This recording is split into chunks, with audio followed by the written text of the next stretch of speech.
So, good evening, ladies and gentlemen. Welcome back to CIBC Presents Entrepreneurship 101. Just one minor administrative issue today. A number of you are logging on to the Vimeo record, and I just discovered this. You're posting questions and comments. I'm a little slow to pick up on these things. We will endeavor to actually track those very quickly. So that is a vehicle, it's a community vehicle in that if you post a question, then obviously any of your colleagues here can answer. I kind of reserve the right. I'll answer if I disagree or want to try and steer you in a different direction. So we are going to actually monitor that a little more closely than we have been doing, and really try and make that a very interactive opportunity to get a dialogue going and answer questions. Okay, so tonight's lecture on business models. I am really delighted to welcome a colleague of mine, Don Duval, who is the Vice President of Business Services at Mars. It takes an event like this sometimes for you to get to know your colleagues. Don has been here 2.5 years, but I only actually sat down and read his bio today in order to make this introduction. And I discovered, to my surprise and delight, that Don's first degree was a bachelor's in environmental chemistry from Queen's. Now, many of you may know that the CEO of Mars, Ilse Zernicht, is a chemist, as am I. And so it is generally accepted around here that chemists are exceptionally fine, intelligent people. So this explains why I have always been so impressed with Don's work. So Don went from that to get a master's in civil engineering at U of T. It's okay, it's still sort of within the family. And then he has moved more into consulting activities. He was part of a very successful service-oriented startup company, and has moved to Deloitte Consulting. He was a senior manager in the strategy and operations consulting group there. And he's worked with life sciences, healthcare, consumer business industries, and we were lucky to grab him to Mars. And at Mars, he's responsible for our business services activities, and that's advisory services, talent management, capital services, and our educational programs. And Don's the guy that I have to go to ask for support money for this program. So indeed, I am truly delighted to welcome him tonight, talking about business models. Don. Hello. Thanks, Tony. Hi there. Can you hear me okay? Is it coming through the mic? Oh, wonderful. So it's definitely big shoes to fill when our CEO and one of our other senior managers within Mars are both chemists, and I get looked upon to possibly fill those shoes. So interesting challenges that way.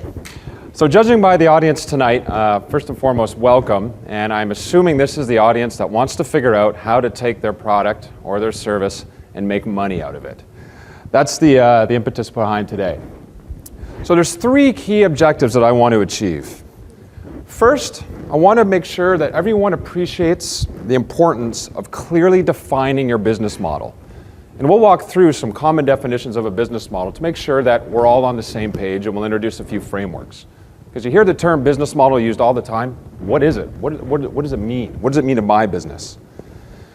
The second thing that we're going to do is we're actually going to present a very simple framework. I spent some time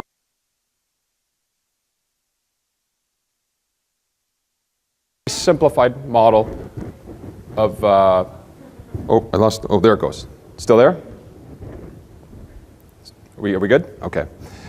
And then the last thing we want to do is I'm going to present a case study of the startup that I was involved with and present where we started from and how we evolved our business model with the changing market conditions to remain competitive in what we do. So as I mentioned last night, I spent some time trying to figure out, well, how do I introduce just the concept of a business model to this group? So I found 3 definitions that I wanted to read out to the group. First of all, business model describes the rationale of how an organization creates, delivers, and captures value. And by value, essentially, make money. Okay, I kind of get that one. That one makes sense. What about a description of means and methods a firm employs to earn the revenue projected in its plans? It views the business as a system and answers the question, how are we going to make money? How are we going to survive? How are we going to grow sustainably? That one I like. I think that makes a lot of sense. But my personal favorite was the architect for the product, service, and information flows. I really have no idea what that means, and if someone caught me in the hallway and said, can you tell me what a business model is? And I said that, I think I would get a lot of confused people. But the question is, why is this important to talk about? Well, it's a simple and yet, I guess, an uncommon fact that a lot of people and a lot of companies, early stage and late stage, and I've worked a lot with both, assume, even very intelligent people will assume that if you have an interesting product or an interesting service, you know what? It'll simply sell itself. Being an undergrad in chemistry and a master's in engineering, a lot of my fellow grad students that I worked with said, this is fascinating. Look what I have discovered in the lab. You know what? Any rational person would want to buy this. Common mistake. There's a lot of things that have to go into maybe thinking about how do you make money out of it. And essentially I'll ask one question. If you don't have a clear roadmap or a clear understanding of exactly what you have, you know what? You will have a great product. You will not necessarily have a great business. Simple as that. Take the ego, check it out the door. You have great research, you get a lot of accolades and a lot of kudos about something you might have done, an interesting application. If you don't know how you're going to make money out of it, it has a lot of value. It's an interesting or cool product. So why do business models matter? Well, I have 3 examples that I want to cite. The first one, has anyone ever heard the story of pets.com? Okay, a handful of you. This was a very short-lived online business that sold pet accessories and supplies direct to consumers over the internet. They were famous in the late 90s, early 2000 with their unnamed dog puppet mascot that was on CNN. It was interviewed on Good Morning America. It was all over. They had a business model that was quite simple. Direct-to-consumer sales of the product. Okay, online sales of pet accessories. So you can imagine all the things that might include. So, okay, sounds kind of cool, late 90s. The baby boomer generation getting a lot of pets, migrating to the internet, might not be a bad idea. Well, the one thing that they did have, they had an unbelievably successful marketing campaign. They had a top-notch ad during the Super Bowl. They had a campaign that just went viral everywhere. And again, a lot of it driven by this funny little mascot. But the interesting thing, they lost money on every sale of product that they made. And one might argue, though, and I would debate, that is not necessarily a bad thing if you're trying to get market traction and brand awareness. Maybe I'll take a loss to get that out there. But the reality is, that's not a sustainable plan. It's just simple as that. So, and what is cited as one of the greatest dot-com disasters. This company went public, and less than a year later, total liquidation. It was then, I think the remaining assets and the domain name was since acquired by PetSmart for essentially a fire sale. Cool idea, didn't do a lot of market research, fabulous advertising campaign, didn't have a business model that was going to enable sustained growth. Okay, I don't want to paint all doom and gloom, but just a warning for those in the online business area. One of my personal favorites, Twitter, free social networking site. I don't personally use a lot of social networking sites. But the interesting thing about this is they have a number of experiments, as they're dubbed, to try to figure out how they're going to make money. They make a little bit right now on ad revenue. But essentially, they're kind of thinking about the different aspects or the different ways that they can actually make money out of something that has already raised $157 million of venture capital, only used a fraction of it. They don't have many costs. But look what's going to happen in 2009. Potentially 18 million users. 18 million users by the end of this year, and they're not really sure how they're actually going to make money. Is this going to be sustainable? I'm not sure. They're getting a ton of investment in it, but they haven't figured out their business model yet. They don't know how they're going to make this sustainable for growth. They have to, and they will, and they'll figure it out. Otherwise, they'll have a really nice, cool product that no one will be able to support because they're not going to have any money to exist. So that one was an unknown. The first one was a failure. This one I think is cool. This is a client I actually had a chance to work with, and I'll tell you, this is a well thought out business model. Now, that might come back to haunt me if Dell goes bankrupt tomorrow for whatever reason, but for now, and while you're in this audience, this is cool. Everyone knows what Dell does, but the two interesting things about their model is, A, they have a direct-to-consumer, and they also have something called JIT, or just-in-time inventory. Two really kind of cool concepts put together. But the interesting thing, with their clout and their power and their market, cap, and their how far they are into people's brains when you think laptops, well, they have a lot of ability to get early access to the partner's innovative components and bring them together. Dell isn't an R&D shop. They're an assembly shop. They're an exceptionally good assembly shop, and they're an exceptionally good marketing group. But this is a business model that's well thought out. It's sustainable. It put a lot of the other competitors, when they hit the market, hit the ground running, a lot of their competitors instantly started fledgling, like, wow, okay, this is out of control.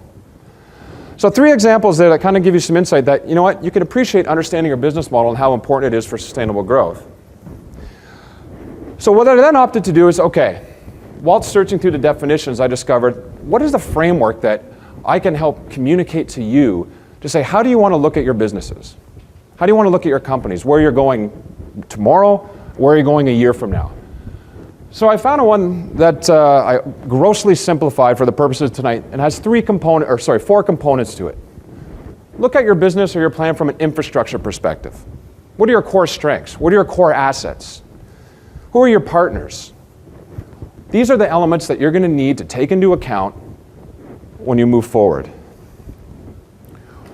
What is your offering? Is it a product? Is it a service?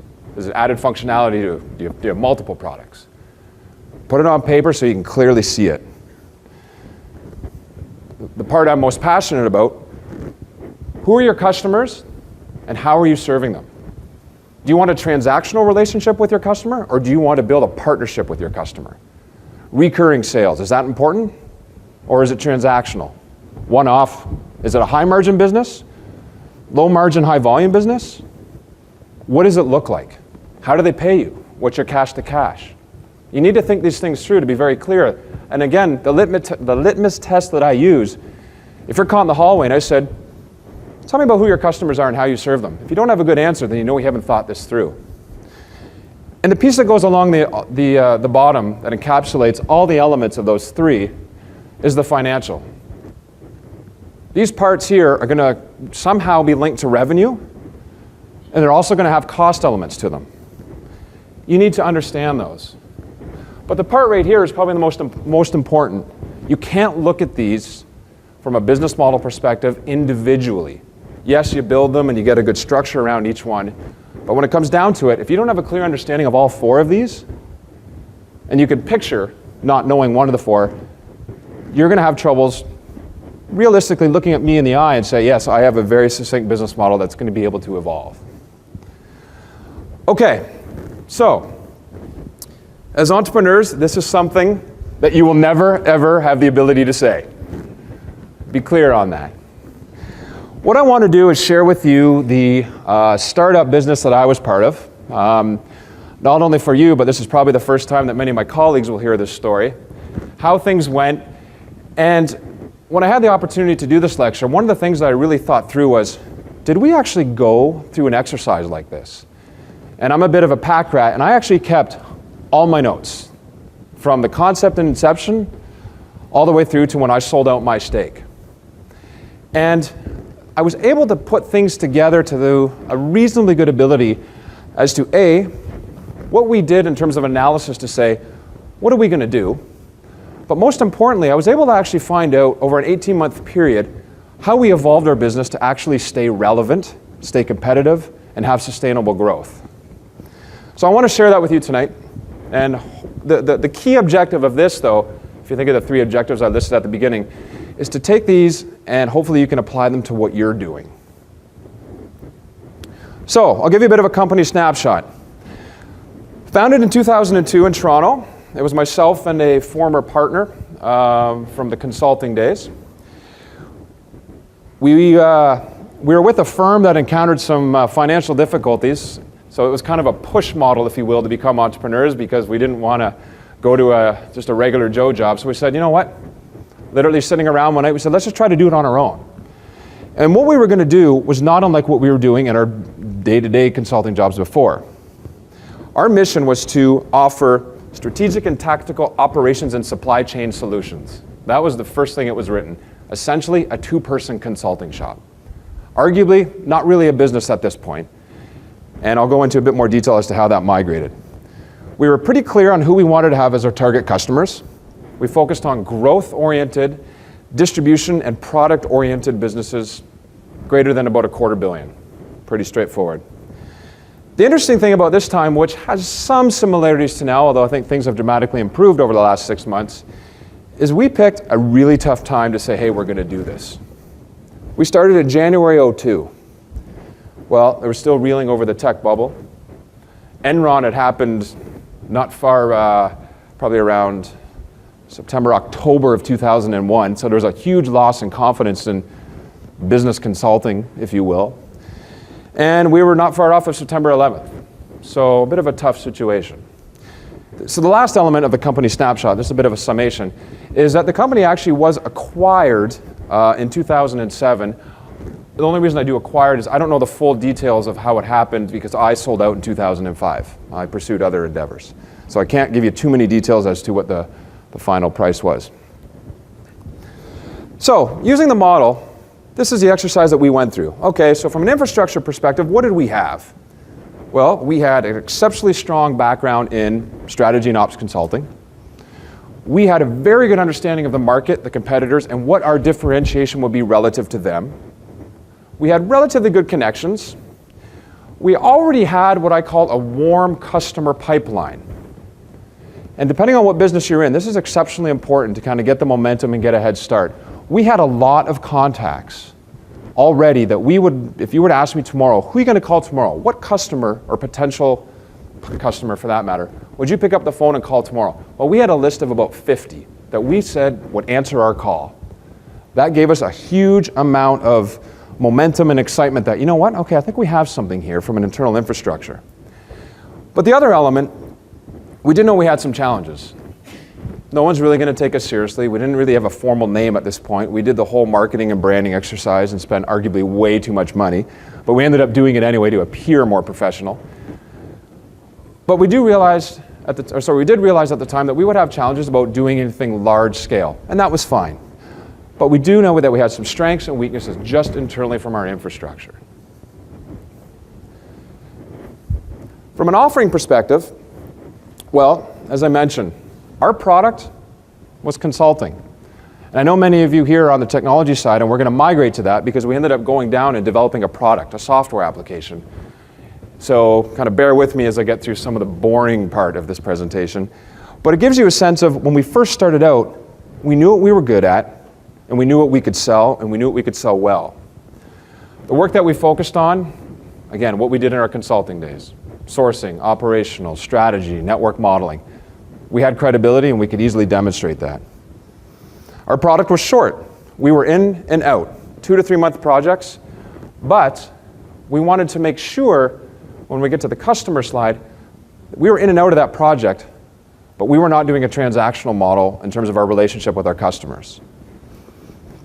We really wanted to focus on models to minimize the time and cost of sales. Think about your businesses. How long is your sales cycle? If you're selling through government, do you need approvals? Are there regulatory concerns? If it's an online business, you know what? Your time to market could be months. Okay, just clearly define what your product is. But this was something that we wanted to really ensure because the sales cycle in the business we were in was traditionally exceptionally long. And we did recognize our offering could only go so far because we were a 2-person shop. But this is, again, I think the most important part of anyone's business. You need to understand who your customers are and how you are going to serve them. At day one when we started this, our customer acquisition strategy was driven almost entirely by our existing connections and our Rolodex. So once that was done, arguably, we didn't know where we were going to go. But that's how we started. One thing we strategically said, and I know some of you are probably doing this now, we made a very tactical decision on day one that we were not going to do any cold call sales. If we didn't have a warm introduction to somebody, we weren't going to do it. Because we figured the time and the investment to build that relationship on a cold call, you know what, the potential customer, they have relationships elsewhere and we're going to have to try to impede. Well, you know what, that's interesting. And that is a solution that we would get to, but we don't have 12 months. So we got to figure out what clients or what potential customers are warm now and focus on them. The other thing is we had a motto. The first project sold to a client is not the last one. Again, it wasn't a transactional model. Our idea was to get in with the customer, do a 2 or 3 month project, but while we were there, we had a hall pass. We were working with one specific individual. We would literally roam the halls trying to meet other people. We were already there, why not? You know, why not expand our customers and within the same client, build relationships? And it worked exceptionally well. You know, you would actually stand strategically outside another senior executive or another senior decision maker, and when they walked out, you'd be like, hey, how's it going? That was actually a strategy that we had. So let me move on to the final piece, the financial component. Well, it was very simple project-based work, fixed fee, traditional consulting model. We were also very cautious of cost. We were a 2-person shop. At this point, in 2002, I actually lived in a basement of a house. I had a dirt floor, didn't have a door, and I paid $100 a month in rent. We could not get any equity financing, obviously, because what VC is going to finance this? There's no IP, the market's crowded, it's not going to happen. So we were able to secure close to about $90,000 on a line of credit, and we maxed out everything. So we were just making interest payments probably for the first 6 months. So managing costs was paramount, but our model was partnership building, so we had to take out people for dinner. We had to nurture the relationships. So it had a few up and down moments as to why are we doing this? This doesn't make sense. Let's just make a product, make it transactional, low margin, and just push it. Well, I think that's harder. But this is what we were good at. And why? Because if you look at the whole thing, we knew what we were good at. We knew our product. We knew our customers. The financial piece will be tough, but we think we can make it work. So when you look at everything on an aggregate level, it kind of comes together and makes a fair bit of sense as to why we wanted to do it. So as I was going through my notes, I think these were the 4 questions that we asked ourselves about 12 months after we started. And these are questions I think are paramount for any early stage company to ask themselves. And you might be able to tweak the words or tweak the definitions. But I think answering these questions was the only reason that the company lasted until 2007. I sold out in 2005, to be honest with you, because my business partner and I, and I'm sure many of you are probably experiencing this if you've been in business with someone for probably 3 years. It's kind of seemingly the magic number. He wanted to go this way, I wanted to go this way. We had other staff at this point. I had to make a call. So I sold out my shares, very amicable relationship, still hang out with him quite a bit today, but just wasn't going where I wanted to go. But during that 3-year period that I was there, these are great questions. First one, how can we expedite and expand our presence in the marketplace? Build our brand, get recognition. The one thing that we were steadfast on was, is there a solution that we can develop for one customer that we could sell to others? Product, an iPod, like just something tangible that we can just sell to another. Because every project in the world of consulting is different. And I got to tell you, listening and trying to sell the same thing but tweaking it every time for a different client, well, that's the consulting model. We think there has to be a better way. There has to be something more exciting. So that was one of our big mandates. How can we acquire more customers? We were a small 2-person shop. Our Rolodex was about this long. We needed it to be this long. And we really don't know how we're going to do that. And then lastly, is there anything more exciting in the world of revenue models that we can consider to really grow and expand and make this an exciting business? So we spent a fair bit of time on these questions, just trying to figure it out. And the key learning that came out of this is what we intended on doing the day that we said we were going to do this in January of 2002. As I said, 8 to 12 months later, we realized, okay, that's great, but is this going to be a simple lifestyle business? Is that all we want? Or do we actually want to make this something exciting? Take a company like Digital Cement, a marketing strategy firm started by actually one of our volunteer advisors at Mars, subsequently sold to Pitney Bowes. It started out as a little idea, and there was a conscious decision that they wanted to grow that and make it a large company. Easily could have made it a nice lifestyle business, making, I don't know, a couple $100K a year, which is a pretty good lifestyle, I would imagine. But no, that wasn't good enough. And we wanted to do that, but we recognized, well, we're not going to do it unless we start doing something fun and move it quickly.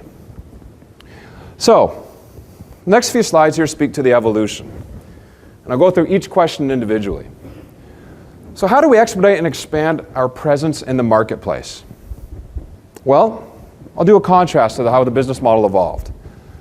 Where we were, twosome, no distribution partners. Where we wanted to go ultimately landed us on having 2 distribution partners. And what's interesting and something for you to think about, these distribution partners, prior to us going to them, were direct competitors. So not only look at who your customers are, who are your competitors, and do you have something in your arsenal that can maybe piggyback onto what they're doing, that they might say, you know what, that's an interesting add-on. Do you have a customer list that they want to get access to? Can you do a joint sale? So we approached 2, what we thought were really strategically important competitors in the marketplace and said, hey, when you're going to a sale, you're not winning a lot here, so why don't we join you to tackle the customer together? That'll meet our mandate of actually getting our brand better out in the marketplace and getting some more cash and more deal flow. So over the course of a year, we did that. 2 distribution partners and landed a ton of business through that. And you know what's interesting about that? Cost of sale was almost negligible because they would just call us in. So we kind of had 2 customers at that point. Our distribution partners, and we also had our own line direct to customer. We had no business development role per se. Yes, we were all about sales. Probably spent more than 50% of my time on sales, 50% of my time on delivery. And we had all these connections, but we didn't do anything with them. If we went to someone and you weren't necessarily a potential customer that was going to buy off of us, sorry, didn't worry about it. No. We started nurturing relationships with people that we knew had connections into other markets. And we weren't selling them at that point. We were just building a friendship, building a relationship. And within about 6 months, 2 or 3 of the ones that, again, behind the scenes, you are strategically looking at who do you need to get connected with and why. Within a few months, we actually had some deal flow generated as a result of building these connectors. I imagine if any of these people that we did this with saw how we graded them at the back end in our kind of customer relationship management tool, would have been mortified. Like, met this person, don't call back for 6 months. Useless, waste of time. These ones, nurture. Dinner, call them in 3 weeks. It was quite a model. But what it did is it said, okay, we're small. We need to figure that out. But beyond that, because we had generated a fair bit of cash flow in the first 12 months, probably close to $500,000, well, we said, you know what, time to expand. Yes, we're paying off our line of credit, but let's hire some people. So we brought in 2 new people. So now we figured, okay, our business model has evolved from just us, really no strategy in terms of leveraging our networks and a small team, to, okay, 2 distribution partners who, interestingly enough, were our competitors first. We now have a strategy to leverage building relationships with people that we just arguably were just connectors, and we've expanded our team. This is the one I really want to focus on, though. Leverage our offerings. Are there solutions that we wanted to, the question was, are there solutions that we develop for one customer that we can leverage for others? We were purely a service-based organization. I'm not going to deny it. At this point, a 4-person consulting shop. Wasn't really that exciting for me, and I wanted to do something that we could actually have a product. So one of the things that we noticed, a lot of the work that we were doing for the clients involved building a model, building an application. And one of our most recent projects was working for a large retailer that you can liken to a Polo Ralph Lauren, if you will, or a Sport Check, or something along those lines. But we were in there, and during the engagement, they said, look, we'd really like to have this problem solved, traditional consulting. But how we solved it was actually building an application. And I got really excited because at the time, and my colleagues will be surprised with this, is I actually really enjoyed linear programming. Has anyone ever done linear programming or Visual Basic? I got jazzed at the opportunity to actually take something and build a software application. So, in the evenings, myself and one of the other colleagues actually developed a tool, a software application, that would enable, and this is not going to seem very sexy, but would enable companies, growth-oriented distribution and product businesses, to answer this question. If I'm expanding, either through same-store year-over-year growth or acquisition, and I have physical distribution centers in my network, A, how big do they need to be, and where do they need to be? Huge question. If you want to maintain some sort of level of service level, you need to really understand how big your distribution centers need to be. Not right now, but 5 years from now, and make sure it's built to hold the capacity of the product. So I retreated, bought a few books, understood linear programming, and essentially developed a software application in about 4 months. We went through testing, we had it all packaged, looked great, made a lot of sense. It was at this point when I had my first real unique experience about being an entrepreneur. And I'll paint the scene for you because it's probably one of the more embarrassing moments of my life. My business partner was about 10 years older than me, well-versed, probably one of the most intelligent guys I had worked with. And whilst we were at the office, which was a part converted family room in his house, to the dismay of his children and wife, that was our office, we had a phone call. We had a phone call from a US-based technology company that wanted to acquire us. We're a 4-person shop, but our product got recognized. Our technology application got recognition through the client that we had worked with. And word had percolated back, and so the phone rang. And my business partner's on the phone, and he's, yes, okay, yes, having the conversation. He's like, interesting. And he goes, and I'm sitting there kind of going, what's going on? What's going on? He goes, excuse me, can you hold on just one sec? And he puts the phone on hold, and he's like, it's such and such a company from the US. We've had correspondence with them before. They're actually want to move forward. Like, we'd had previous discussions, but he goes, they'd actually like to come to Toronto and have a discussion about acquiring us. And I'm like, wow, that's fascinating. Pulls the phone back, takes it off hold, but I didn't realize that. So I'm standing right beside him. And I go, why on earth would anyone want to buy us? We don't have anything to sell. And he's like, it's on the phone. I thought he was still on hold. So sure enough, you have this awkward moment, and it's a bit of a pause. But this then became, okay, so what do we do?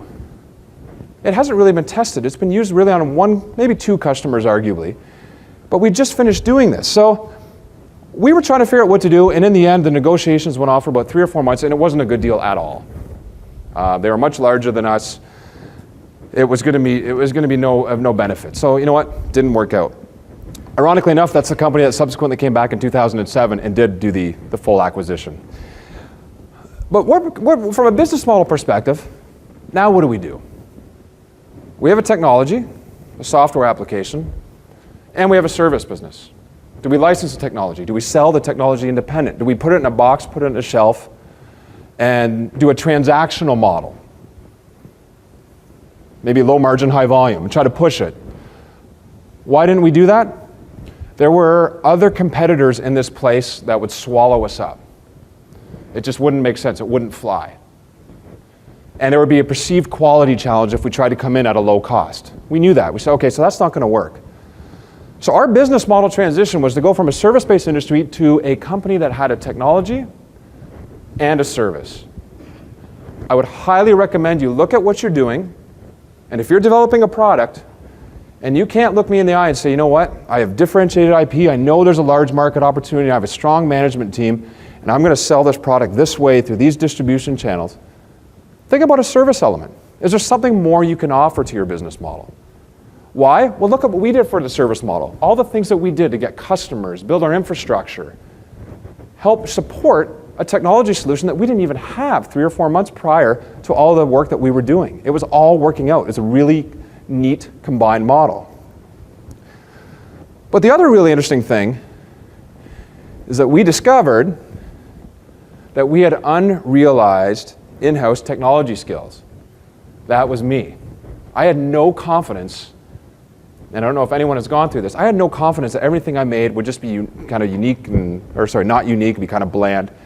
So now we're like, well, wait a minute. Maybe we should build more of these, drive up our valuation, drive up our potential inroads with customers, and we keep on the service side. Wow, what a great match. That actually might be a cool business model. So we started going down this path, but we had so much traction with our one solution that we said, you know what? Let's just stick with this one for a while. And then shortly thereafterward, I opted to leave. But this is something, from a model perspective, that was kind of cool. How do we acquire more customers and maintain longer relationships? As I mentioned before, the transactional model was not in our best interest, not in our industry. Doesn't work out.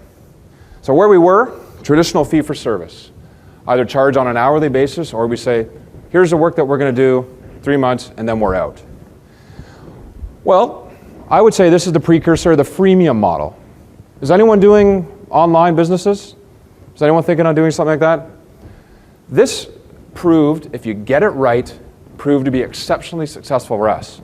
We didn't even really have a website at this point. But what we wanted to do with our customers is give them something for free to build the relationship, get them hooked. Not unlike you're doing, I think it's a great strategy. And then have supplemental services that are kind of premium, if you will, that'll get them to come back. I like the model. But our investment in the relationship with a potential customer was, we'll come on site free for 2 weeks. We'll come on site free for 2 weeks and do an assessment of work that you think might be important to you.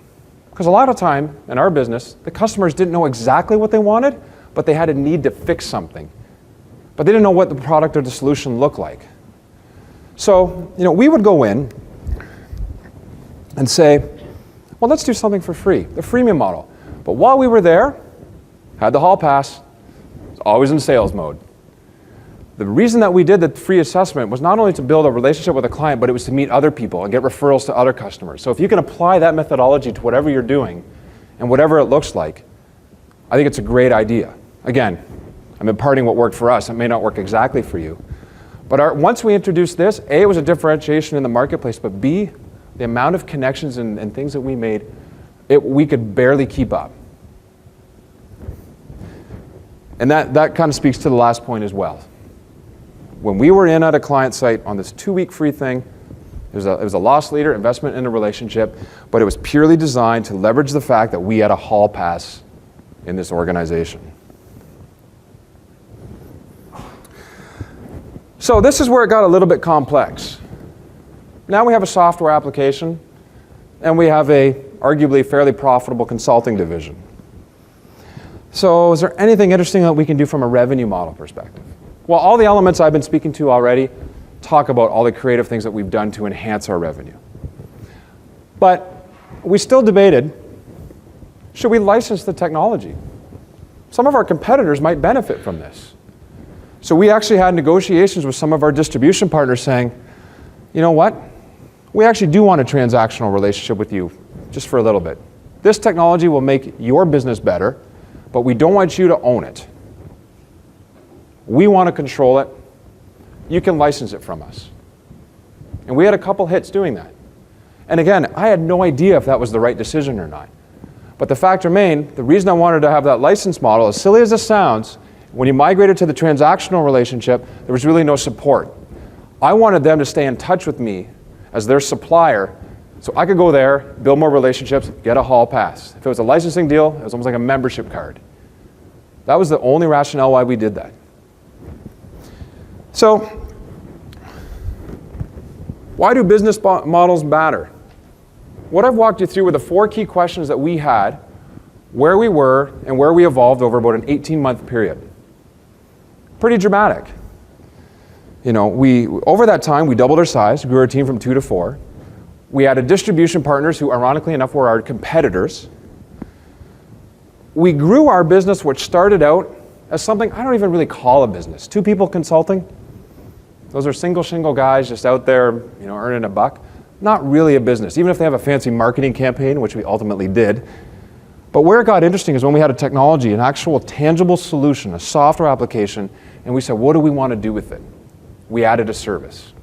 We kind of reversed it sometimes when we would talk to people. We looked at a licensing model and a transactional piece.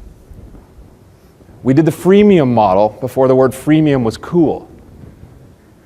It made sense. The reason that we did this is we knew we could not sustainably grow and be competitive if we stayed as we were. It wouldn't work. Why? Because there was a huge plethora of other people doing what we were going to be doing.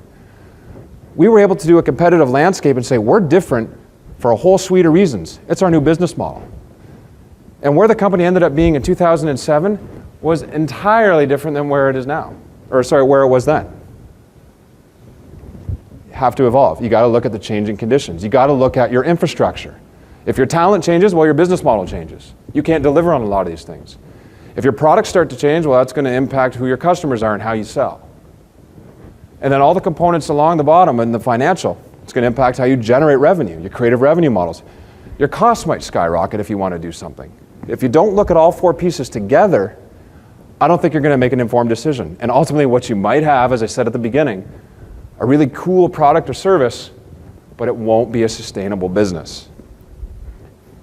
So what?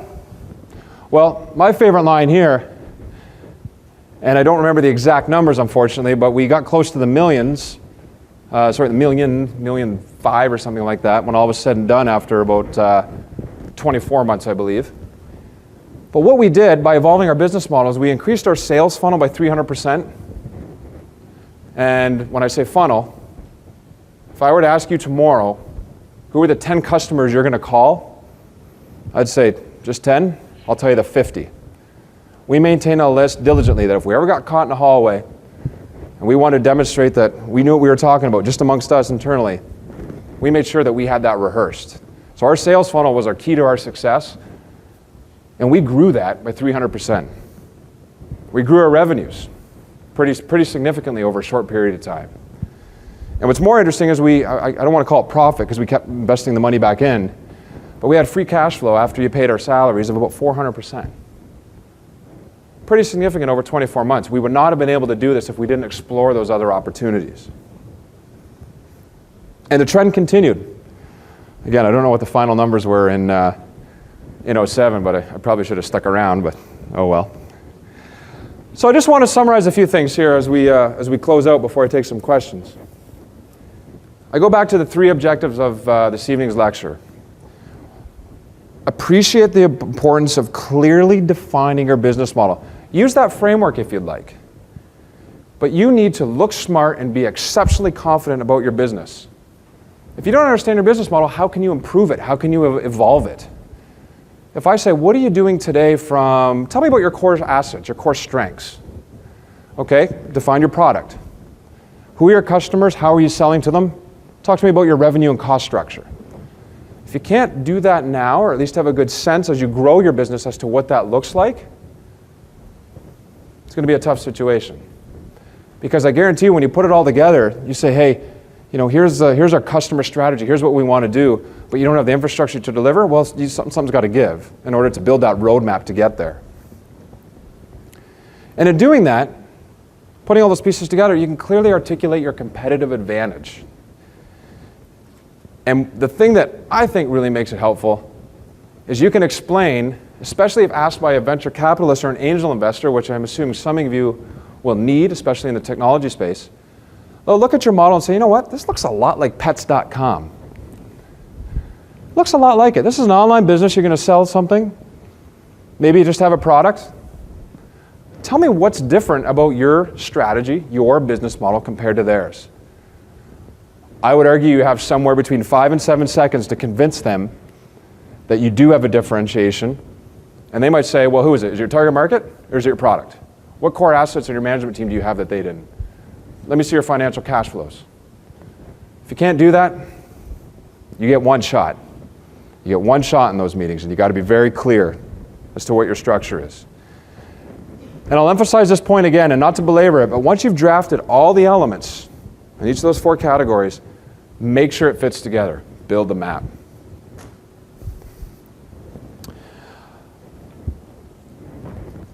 Understanding the components of the business model framework. I think I've touched upon these before, but again, not to belabor it, knowing the infrastructure, knowing the offering, knowing the customer, knowing the financial aspects, imperative. This is only one model. If you have a lot of free time and want to do some light reading tonight, just go into Google, type in business model online business. Get a couple of cans of pop and you'll be up all night reading. It is unbelievable the amount of information they have on this. You can get insights into your proposed business model. How are you going to make money? Like, would anyone actually think to have a distribution partner that's a competitor? Is it good? Is it bad? Are you thinking about a freemium model? Look it up. You can figure it out. This is just one strategy to make sure you don't forget the core elements of it. You need to have the pieces broken down but look together at the aggregate. And the last objective of this lecture tonight was to share with you my experiences of doing a startup. I debate that it's a technology startup. Some of my more pessimistic colleagues say it never really got off the ground more than a consulting shop, but we generated money from our technology, so I will stay true to that. But taking these components out, thinking about what you're trying to do, you know what? That's how we learned. We looked at a lot of other models and said, what's worked for them and what hasn't? So, not bad for a shabby chemist. If anyone has any questions, I'd be more than happy to take them. I think there's a couple of microphones set up. And if it's highly technical, online business, Twitter sphere type questions, I might struggle. And or if it's something directly related to a social purpose business, I might ask one of my colleagues to join me on the stage. I don't know if the microphone's on. No, we're getting it on momentarily here.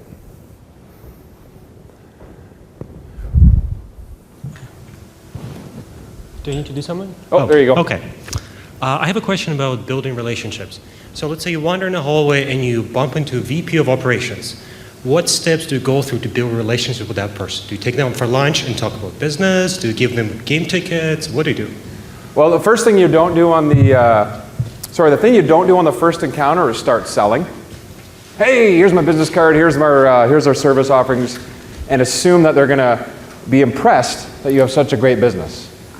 We went through, again, there's a lot of research on the sales cycle and building partnerships with someone to sell into. Again, I could speak to it, but it's freely available anywhere. We would actually have conversations, introduce ourselves, and strategically make small talk.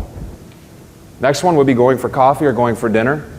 And it was probably the 3rd or 4th dinner, if they hadn't inquired, that we overtly would start talking about our offerings and the work that we're doing internally in the other divisions and build that relationship. But the key thing we did not do is business card, here's our brochure, you know what, you should call us, you know what, we're doing you a favor.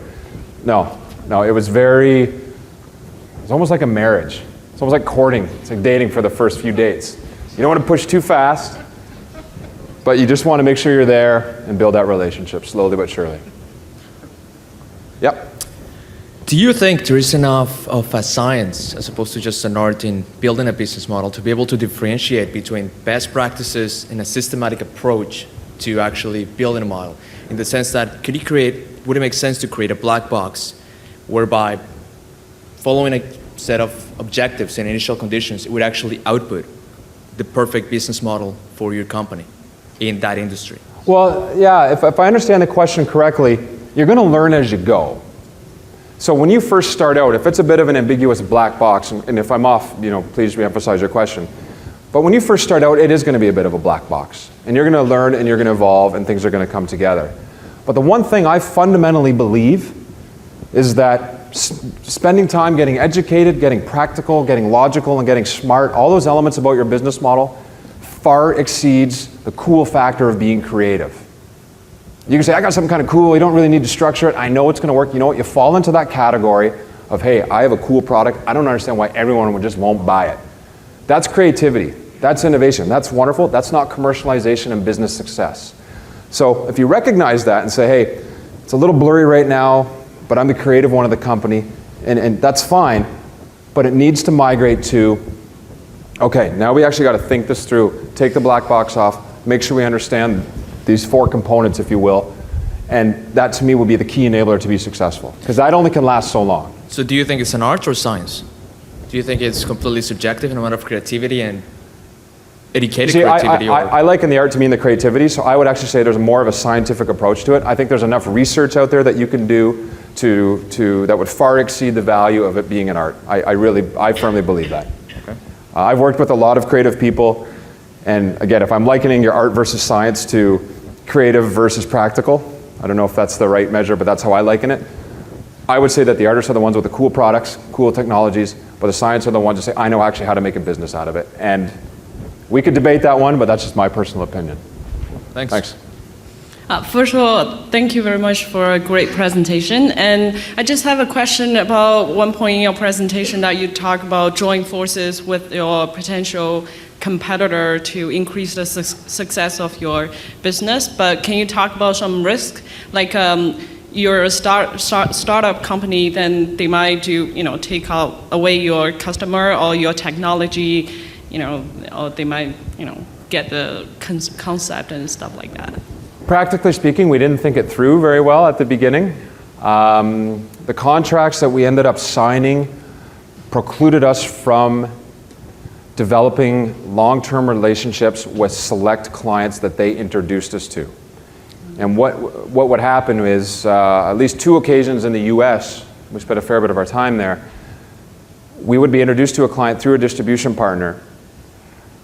In return, we could never solicit and or work for that business partner without them taking a cut. So it got to be a bit of a challenge when the client said, hey, this is great, you guys are doing great work, can we not, it's almost like you work for a temp agency. You can't circumvent the agency that brought you into that deal flow. So that was one challenge that we did not think through very well. We couldn't build the relationship and nurture the relationship on their own. But the fact of the matter is the amount that they took off from the total billings that we had to that client, it was still worth it. It was still a very positive revenue generating component. At a macro level, I'm not saying that you necessarily want to go after a competitor. You might want to look more at a partner. And you can call them what they become a partner, if you will. But we looked very closely at what gaps that our distribution partners, the 2 that we ended up on, what gaps they had and where we would fit in. And the negotiations and the contractual component, again, we could have gotten a little smarter on that, on the details of the contract. But those negotiations, maybe 3 weeks from sit down to signed, which in our opinion was very, very fast. So the only risk that we had was how you maintain the relationship with the customer once you've been connected through your distribution partner. That was the main risk that we had that I definitely would have thought through a bit more. Okay, thank you very much. Yeah, no worries. Hi, one of the things I'm struggling with is how do I figure out the financial revenues of a product that has a significant social benefit? Sorry, can you repeat that? A product that has a significant social benefit. Yeah, so I'm having a hard time figuring out how to get the financial revenues from that, because I don't know how to make money when the benefit is to the society itself. And can I ask if you've thought it through a bit more what the actual service and or product is? it's a product, yeah. Okay, so you're selling a product that has a price, or you're giving it away for free? Because if you're giving it away for free, I see a bit of a challenge in the business model. Yeah. Even if a product has a social benefit, the fact remains if you do want to operate it like a business, you need to look at all these components. There's going to be revenues and there's going to be costs. If you can give the product away for free, but you can make it for free, well then it works. Arguably you can't do that. No. So, that almost is you can almost remove the fact that it has a social benefit. I think it's important, and I think you should value that, and you should, it's admirable that you're doing that.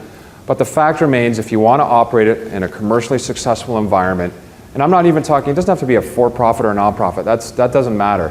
When you look at that bottom line, the financial model, if you're developing a product that you want to give that has a social benefit, you need to figure it out. It could be a funding strategy. Maybe you don't sell the product. Maybe the revenue comes in from something else and you subsidize being able to distribute the product to that target market that you want to hit. Again, maybe you can do a consulting thing on the side and then push the product for free and subsidize it through those revenues. Okay. So I would explore, if the target customer that you have is one of a demographic that you want to help, that can't afford it, then look for an alternative. Alternative could be funding, government grants, you never know, but also could be revenue from another stream to subsidize it. Check it out. Thank you. Okay. Okay, well, thank you. Hopefully this was insightful. If there's any questions, I'll stick around for a few minutes. So,